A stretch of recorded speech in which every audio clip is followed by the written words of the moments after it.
It is another waiver wire and a very important one, as for some, the trade deadline is done. So this is your only chance to add some key pieces for a potential title run. So let's help you out and get ready for another big week in the world of fantasy football.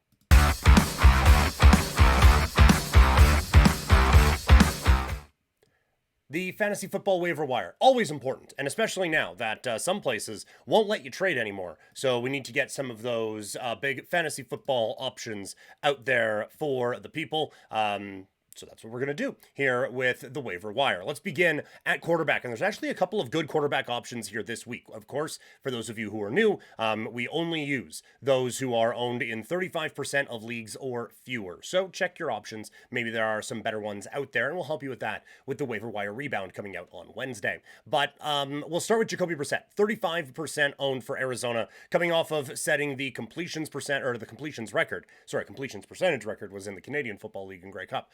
But the completions record last week, another pretty good matchup against Jacksonville. Obviously not one that Justin Herbert and the Chargers were able to exploit last week, but still a relatively decent matchup for him. And so I think he's not going to blow you away or anything like that, but just a pretty steady, solid option for those who are having injury problems or bye week issues. I think he's a pretty good one. I think there's a little bit more of an upgrade with Bryce Young, 14% owned, coming off of a good performance against Atlanta, now going up against a beat-up San Francisco 49ers defense. Bryce Young is proving that he can be trusted. I know the game against New Orleans goes against that, but Bryce Young is showing that this is a guy that can be trusted to help you out in fantasy football, and I think he has another pretty good matchup here this week. And then the if you're desperate category goes to Tyrod Taylor, the new quarterback with the New York Jets, 1% owned. He gets a shot against the Baltimore defense that's been giving up some pretty decent fantasy football numbers. So this isn't going to blow you away.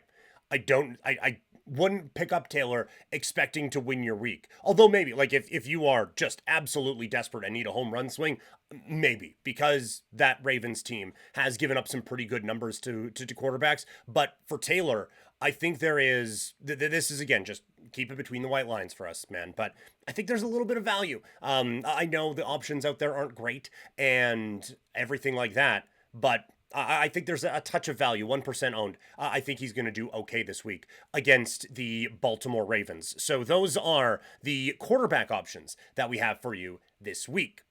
At running back, at wide receiver, we have a couple as well. I would say the biggest one for this week is Jayden Higgins, 17% owned for the Texans. We gave him out a couple of times last week, at least 7 targets now in 3 of his last 4. He has touchdowns in 2 of those games. Feels like a decent option. He didn't give you the biggest game against the Tennessee Titans, but he has still had a bit of favor with Davis Mills and that Houston Texans offense. So Buffalo, not a terrible matchup.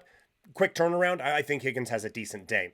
Hollywood Brown continues to be just, again, steady if you need it. 23% owned. It's a couple of pretty good matchups in a row now for Kansas City, and the football team needs it. But he has at least 4 targets in every game this year, but 1. Again, not going to steal you a week, but if you just need 4, 5, 6 points, keep it between the white lines. Hollywood Brown is going to be our steady force at wide receiver. And also, the exact opposite of it. This is our home run swing, and it's with Xavier Legette. 8% rostered. It's obviously chasing the points from a big week last week. But as we talked about with Bryce Young, it's not a bad matchup against the 49ers beat-up defense if you need a big chance. If we're projected to be down by a bunch, or if we have a really bad Thursday night, I think there's an opportunity to have Xavier Legette come in and maybe try to save us a week and pick up a big dub for us there. And so there, we have what I think is a pretty steady option. We have the safe option, and we have the home run swing at wide receiver. At running back, got ahead of ourselves there. This is the number 1 pickup of the week and maybe of the season. And I think that there is a real potential here to try to, I don't want to go 100% on my fab. I think Emanuel Wilson is good. He's the Green Bay Packers running back. Josh Jacobs is hurt. It doesn't sound like it's a season ender, but if we are right on the cusp of the playoffs, I'm throwing a lot of my fab out there. I'm using some high waiver priorities on Emanuel Wilson. He's going to be the clear cut, I think, number 1 running back with Green Bay with Jacobs down. pretty solid as a runner. A bit of a different style, but has shown to be a pretty good change of pace kind of guy. They don't have the best schedule for running backs going forward, but opportunities like this don't come around all that often at running back. The next few here aren't quite as sexy as that one, but Kenneth Gainwell, 34% owned, 2 touchdowns, 17 opportunities last week. We can't guarantee that going forward, but we can guarantee that he has some good matchups ahead, and he's at least going to be factored into the offense out in Pittsburgh. Sean Tucker, 28% owned. Obviously, the massive weekend last week. They do have a difficult matchup and feel pretty good that 21 opportunities, probably going to be the peak for this running back, but he's pretty good. Like, I like him more than I like Rachaad White. So I think there's an opportunity for Taylor, even when Bucky Irving comes back. I think there's an opportunity for Taylor to still be a factor in the Tampa Bay run game. And same with Devin Singletary, 21% owned, double-digit opportunities in each of the last 3 weeks. Again, some difficult matchups ahead for the Giants at running back, but tough to overlook that kind of volume behind Tyrone Tracy and this New York Giants offense. And then Bam Knight, 18% rostered. The backfield jumbled up in Arizona, but DeMarcado goes down with an injury. Knight has 9 or more opportunities in 5 of the 6 games that he has played this season, and he's getting the rock in close now. I think there is a lot of potential in Bam Knight to come up with another couple of good weeks here for Arizona. And then we include them every week. I'm not going to go too far into them anymore, but our handcuffs with Blake Corum and Tank Bigsby with the Eagles and the Rams. Bigsby, 21% owned. Corum with the Rams, 17% owned. These are guys. Corum is a bit more than just a handcuff. He has a role in the LA offense, but if either of their guys go down, then it is just mucho fantasy points for them. And now that we are past the point of trades in a lot of leagues, I think these are a couple of guys that you're going to want to really lock in, especially if you're the owner of those 2 teams. But not a bad option either way. At tight end, it's A.J. Barner, who is rostered in 9% of leagues with the Seattle Seahawks.